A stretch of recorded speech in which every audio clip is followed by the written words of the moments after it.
하우스. 옳지. 옳지. 앉아야지. 앉아. 손도 해야. 손. 코.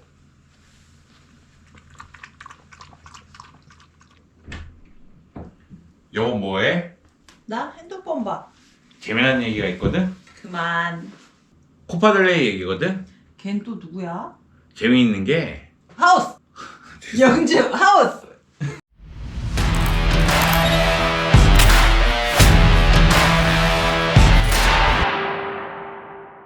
안녕, 영주영이야. 오늘은 코파델레이 4강 이야기를 한번 해볼까 해.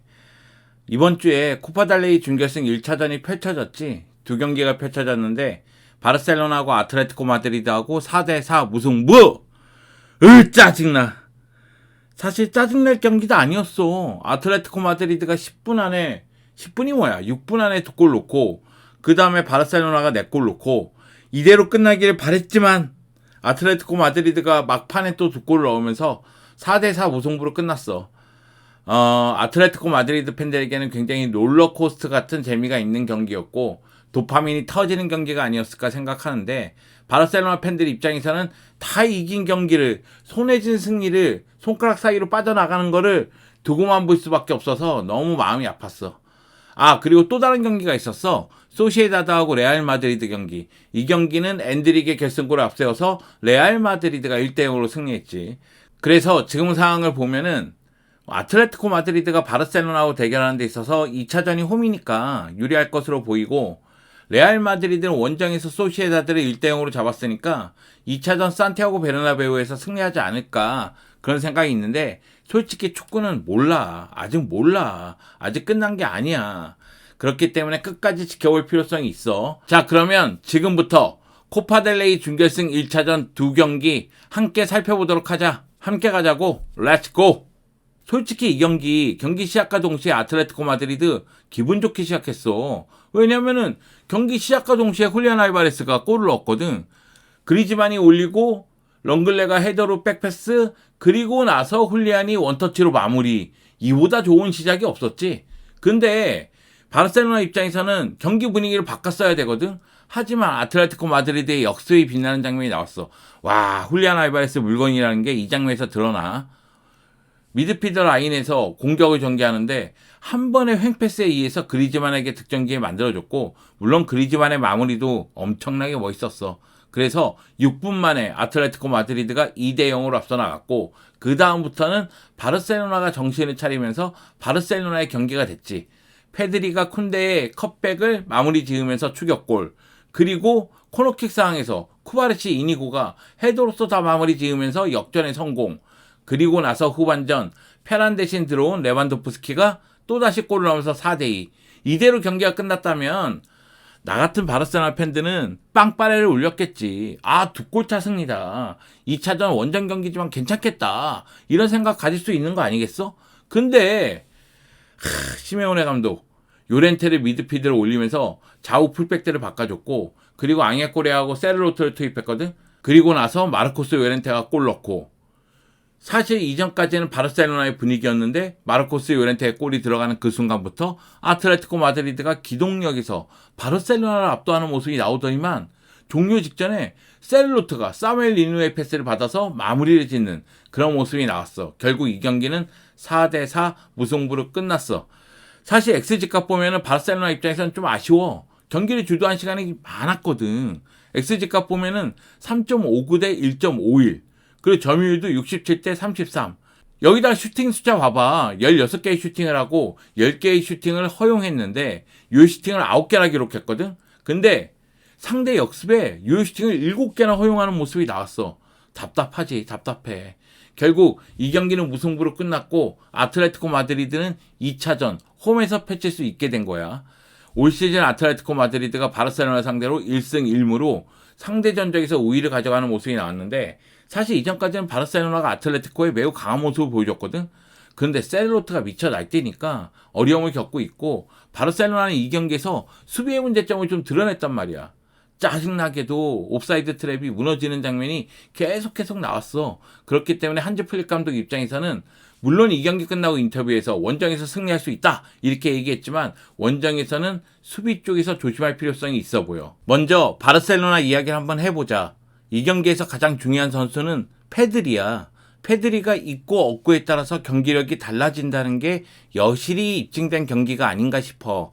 올 시즌 아틀레티코 마드리드를 상대로 2경기 연속골을 넣으면서 아틀레티코 마드리드의 매우 강한 모습을 보여줬고, 그리고 이 경기 85분 페드리가 교체된 이후에 바르셀로나는 공수 연결도 안 되고 미드필드 장악도 안 되는 모습을 노출하고 말았어. 이번 시즌에 페드리 공식 38경기에서 5골 6개의 도움을 하고 있고 코파델레이에서는 1골 1개의 도움을 기록하고 있는데 무대를 가리지 않고 계속해서 제 역할을 해주고 있기 때문에 페드리의 중요성은 아무리 강조해도 모자람이 없어. 솔직히 나는 올 시즌 최고의 미드필더를 페드리라고 생각하거든. 그동안 잦은 부상으로 고생 많이 했지만 이번 시즌은 다른 모습이라서 페드리를 관리해줄 필요성도 있다고 생각하는데, 페드리가 필드 위에 없을 때는 바르셀로나가 제 힘을 발휘하지 못하는 느낌이라서 아쉬움이 좀 있어. 이건 한지 플릭 감독의 경기 운영과도 관련이 있어. 이 경기 실점 보면은 초반과 막판에 몰려있단 말이야. 그만큼 초반의 집중력, 막판의 집중력 아쉬웠고 막판의 체력적인 문제도 아쉬웠어. 여기다가 코파델레이에서 4골을 기록하고 있는 페란 토레스를 선발 기용했는데 페란 토레스 결정적인 기회를 2차례 정도 무산시켰어. 그 골만 넣었어도 분위기가 확 바뀔 수가 있었단 말이야. 이런 페란 토레스는 제발 교체로 활용하자. 선발은 아닌 것 같아. 그리고 선수 교체 타이밍도 아쉬웠어. 3번째 실점 이전에 선수 교체를 준비했지만 결국 실점한 다음에 교체 투입이 되는 모습이 나왔거든. 조금 더 빨리 가져갔어야 되는 거 아닌가 이런 생각이 좀 들어. 이거는 물론 바르셀로나의 선발과 벤치의 전력 차이가 존재하기 때문에 드러난 문제일 수도 있어. 그리고 수비 쪽에서 오프사이드 트랩, 아틀레티코 마드리드가 오프사이드를 3회 기록하긴 했지만 아틀레티코 마드리드 역습에 수비 라인이 무너지는 모습이 있었어. 그리즈만의 골이라든가 셀로트의 골 같은 경우에는 역습에 그대로 수비 라인이 무너졌거든. 그리고 마르코스 요렌테의 골이 터진 이후에는 아틀레티코 마드리드는 선수 교체를 통해서 기동력을 유지하는데 바르셀로나는 체력적으로 문제를 여실히 드러냈어. 이런 문제는 한지 플릭 감독이 해결을 해줘야 돼. 여러모로 바르셀로나에게는 아쉬움이 큰 경기였어. 반면에 아틀레티코 마드리드, 훌리안 알바레스 무섭더라. 셀로트 무섭더라. 훌리안 알바레스 최근 폼이 좋다고 얘기했는데 이 경기 6분 만에 1골 1개의 도움을 기록했어. 선제골을 넣었고 그리고 그리즈만의 골을 완벽하게 도와주는 모습이 있었어. 최근 공식 5경기에서 4골 2개의 도움을 기록하면서 말 그대로 해결사의 면모를 과시하고 있어. 올 시즌 공식 39경기에서 20골 5개의 도움을 기록했고 코파델레이에서는 5골 2개의 도움을 기록하면서 현재 코파에서는 득점 1위를 달리고 있을 거야. 그리고 셀로트는 바르셀로나의 킬러로 등극했어. 올 시즌 바르셀로나 2경기 연속골이고 그리고 최근 바르셀로나 5경기 연속골이야. 미쳤어. 팀을 바꾸는 가운데에서도 바르셀로나를 상대로는 계속해서 골을 넣고 있는 모습이 나오고 있어. 이 경기에서도 22분밖에 출전하지 않았는데 교체 출전했음에도 불구하고 귀중한 동점골을 넣었어. 미친 거지. 최근 공식 5경기에서 3골 넣으면서 파괴력을 보여주고 있고 올 시즌 공식 34경기에서 1398분 출전했는데 13골 2개의 도움을 기록했어. 출전 시간 봐봐. 교체 출전을 주로 했음에도 불구하고 13골 넣은 거야. 코파델레이에서는 4골을 넣었고 훌리안 알바레스, 셀로트 시즌 초반 영입한 효과가 미비하다는 얘기가 있었는데 지금 엄청 잘해. 훌리안 알바레스는 선발로서 해결사의 면모를, 셀로트는 교체 출전해서 슈퍼조커의 모습을 미친 듯이 잘하고 있거든. 여기에 그리즈만은 원래 축구를 잘하는 놈이니까 계속해서 잘하고 있고, 그러니까 바르셀로나 수비 라인이 뚫리면서 4골이나 실점한 거 아니겠어? 여러모로 2차전 경기 결과가 어떻게 될지 모르겠지만 바르셀로나에게는 굉장히 부담스러울 것으로 보여. 그리고 또 다른 코파델레이 준결승 1차전 소시에다드와 레알 마드리드가 만났는데 레알 마드리드 같은 경우에는 로테이션을 대거 돌렸어. 엔드릭이 선발로 나오고 아르다 길러가 측면 책임지고 여기다가 아센시오가 라이트백으로 나오고 루니니 골키퍼로 나왔거든. 전체적으로 로테이션을 돌리는데 이것도 이해는 되지. 물론 소시에다드가 유로파리그 16강에서 맨유를 만나. 그러니까 소시에다드도 경기 일정이 쉽지만은 않아. 근데 레알 마드리드 같은 경우에는 챔피언스 리그 16강에서 아틀레티코 마드리드를 만나잖아. 여기다가 라리가에서 1위 경쟁이 매우 뜨겁잖아. 그러니까 로테이션을 돌릴 타이밍이 분명히 필요했단 말이야. 근데 이 경기에서 로테이션을 돌렸고 1대 0으로 승리를 거뒀어. 주드 벨링엄의 로빙 패스를 엔드릭이 배치기인가 가슴치기인가 하여튼 첫 터치가 완벽했고 그 다음에 왼발로 마무리 짓는 모습이 있었지. 그리고 나서 소시에다드는 나름대로 공격적인 모습을 보여줬지만 골을 넣는데 어려움을 겪었고, 반면에 레알 마드리드 같은 경우에는 직선적인 공격보다는 볼을 돌리면서 안정감을 높이는 가운데 계속해서 날카로운 공격을 보여줬어. XG값 보면은 소시에다드가 1.09, 레알 마드리드가 1.56이니까 레알 마드리드가 승리해도 이상한 경기는 아니었고, 점유율은 52대 48, 슈팅 숫자가 11개 대 14개, 유효 슈팅 숫자가 6개 대 5개인데 이 경기 당연히 엔드릭을 칭찬해야 되겠지. 결승골을 넣었고 골대를 맞추는 슈팅도 있었으니까. 하지만 안드리 누닌 골키퍼 미쳤어. 다 막아. 지금 유효 슈팅 6개인데 이거 다 막았거든. 그러니까 레알 마드리드는 백업 자원인 안드리 루닌이 소신 역할 해주고 백업 자원인 엔드릭이 해결해주고 그러니 승리를 거두지.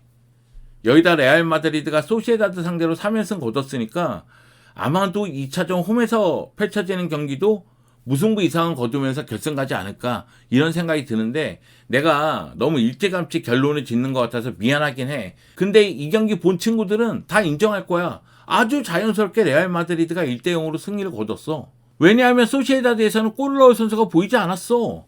최전방에 오야르사발, 왼쪽에 바레네체아, 오른쪽에 쿠보, 미드필드 라인에 브라이스 멘데스 모두 어느 정도의 득점력은 갖고 있지만 중요한 경기에서 마무리가 안 되거든. 오야르사발 교체 아웃될 때 표정 봤어? 어렵구나, 힘들구나, 이게 표정에 여실히 드러나. 쿠보 드리블로서 상대 수비 흔들지. 박스 안쪽에서 넘어지는 장면에서 PK 얻어내지 못한 건 좀 아쉽긴 해. 그런데 마무리는 아쉬웠단 말이야. 브라이스 멘데스도 마찬가지고 바레네체아 같은 경우에는 위력적인 슈팅을 보여줬지만 골을 넣기는 어려웠어. 여기다가 오야르사발 대신 들어온 오스카르 손 역시 득점력이 뛰어나다고 보긴 또 어려웠어. 이런 측면에서 봤을 때는 진짜 해결사가 없구나. 아니 팀이 잘 돌아갈 때야 여러 선수 중에서 누군가가 골을 넣지. 근데 팀이 안 돌아갈 때 빅매치 이럴 때 해결사가 있어야 되거든. 근데 골 넣어줄 선수가 보이지 않는 거야. 답답하지. 답답해. 물론 소시에다드가 잘 돌아갈 때는 쿠보의 드리블, 오야르사발의 침투 마무리, 바레네체아의 중거리 슈팅, 브라이스 멘데스의 침투 이런 게 빛날 수는 있어. 근데 이 경기는 상대가 레알이란 말이야. 그러다 보니까 이 경기도 슈팅을 많이 하긴 했지만 안드리 루닌 골키퍼를 넘지 못했다. 그런 아쉬움이 있을 수밖에 없는 거야. 여기다가 레알 마드리드가 로테이션을 돌렸지만 엔드릭은 엔드릭이야. 엔드릭이 2006년생 18살의 브라질 출신의 공격수로서 올 시즌 라리가 데뷔 시즌이긴 한데 사실 엔드릭은 약간 사기성이지. 저돌적이고 슈팅 강하고 그 전방에서 워낙에 많이 움직이니까 그러니까 소시에다드 입장에서도 어려움을 겪을 수밖에 없었지. 엔드릭이 이 경기에서 슈팅 많이 때린 게 아니야. 슈팅 2개 했어. 그런데 하나는 골, 하나는 골대야. 그러니까 정확도가 굉장히 높았다는 얘기지. 그리고 엔드릭이 올 시즌에 출전한 시간 보면은 474분 뛰었어요. 선발로 4경기 나왔지만 풀타임 소화한 경기가 거의 없을걸? 그러니까 소화한 경기는 474분인데 6골 넣었어. 그리고 코파델레이 4경기에서 4골 넣었어. 코파델레이 3경기 연속골이야. 그러니까 엔드릭은 코파델레이에서 매우 강한 면모를 계속해서 유지하고 있다는 이야기가 돼. 그리고 이 경기에서 결승골을 넣기도 했고. 사실 지금 이 순간에 엔드릭은 레알 마드리드 최전방을 확실하게 책임지기에는 경험도 부족하고 그리고 연계도 부족해. 여기다가 음바페가 있기 때문에 선발로 뛰기도 어려워. 근데 이 선수가 비니시우스나 호드리고처럼 3, 4년 뒤면 어떻게 될지 모른다. 3, 4년 뒤면 21살, 22살이야.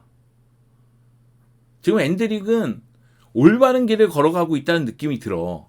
이렇게 레알 마드리드에서 뛰면서 적응도 높이고 득점 감각 유지해주고 그리고 적은 출전 시간에도 자신의 역할을 한다면 출전 시간은 당연히 늘어날 거고 그러면서 서서히 더 만개된 기량을 보여주지 않을까. 그런 생각이 드는 거지. 여하튼 코파델레이 준결승 1차전 두 경기가 끝이 났는데 바르셀로나 팬이라든가 소시에다드 팬들은 아쉬움이 있고 그 대신 아틀레티코 마드리드와 레알 마드리드 팬들은 만족하지 않았을까라는 생각이 들어. 자, 준결승 2차전은 4월 초에 펼쳐져 현지 시각으로는 1일, 2일, 우리나라 시간으로는 2일, 3일에 펼쳐지지. 2일에는 레알 마드리드와 소시에다드 경기, 3일에는 아틀레티코 마드리드와 바르셀로나의 경기가 펼쳐지는데 소시에다드는 무언가 변화가 필요해. 소시에다드 입장에서는 레알 마드리드 원정에서 한 골차 뒤처진 거를 뒤집기 위해서는 적어도 두 골은 필요하잖아. 그러니까 소시에다드는 뭔가 변화가 필요할 것 같은데 그럼에도 레알 마드리드가 결승 가지 않을까. 아틀레티코 마드리드와 바르셀로나 경기는 1차전 4대4로 무승부를 거뒀지만 원정 다득점 원칙이 없기 때문에 제로 베이스에서 시작한다고 보면 돼. 바르셀로나 입장에서는 원정에서 아틀레티코 마드리드 이기면 결승 가는 거고 아틀레티코 마드리드가 홈에서 강하니까 홈에서 바르셀로나 잡으면 결승 가는 거지. 경기 일정은 네 팀 모두 빡빡하긴 해. 레알 마드리드는 챔피언스리그 16강 마드리드 더비가 있고 소시에다드는 메뉴하고 유로파리그 16강이 있고 그리고 아틀레티코 마드리드도 챔피언스리그 16강 마드리드 더비가 있고 그리고 리그에서 바르셀로나도 만나. 자, 바르셀로나 같은 경우에는 다가오는 경기가 소시에다드 전이고 그리고 챔피언스리그에서 벤피카를 만나고 라리가에서는 아틀레티코를 만난 다음에 또 이 코파델레이 4강 2차전이 펼쳐지니까 경기 일정은 네 팀 모두 굉장히 힘들다 이렇게 볼 수가 있을 것 같아. 그래서 결론은 아직은 모른다. 아직은 알 수가 없다. 끝날 때까지는 끝난 게 아니다. 이렇게 얘기하고 싶어. 그렇게 재밌진 않다. 솔직히. 코파델레이 4강 1차전 두 경기 얘기하면 되게 재미날 줄 알았는데 그렇게 재밌진 않네. 뭔가 먹먹하네. 뭔가 가슴이 아프네. 왜 이럴까? 그래도 코파델레이 4강 1차전 바르셀로나 아틀레티코 마드리드 경기는 빅매치였고 그리고 8골이나 터졌으니까 몇몇 팬들은 도파민이 터지지 않았을까 그런 생각이 들고 레알 마드리드 팬들 입장에서는 소시에다드전 차분하게 올 수 있는 경기가 아니었을까 이런 생각이 좀 드네. 자, 이번 주 재미있는 게 뭐냐면 코파델레이 4강 1차전인데 이러면서 시작을 했는데 다시 한번 얘기하지만 난 그렇게 재밌지가 않네. 왜 그럴까? 라포르타 왜 그럴까? 한지플릭 왜 그럴까? 바르셀로나 입장에서는 2025년 무패 행진을 계속 이어간다는 것에 의미를 둬야 되겠지. 그리고 2차전 끝난 거 아니야. 끝날 때까지 끝난 게 아니야. 지켜보자고.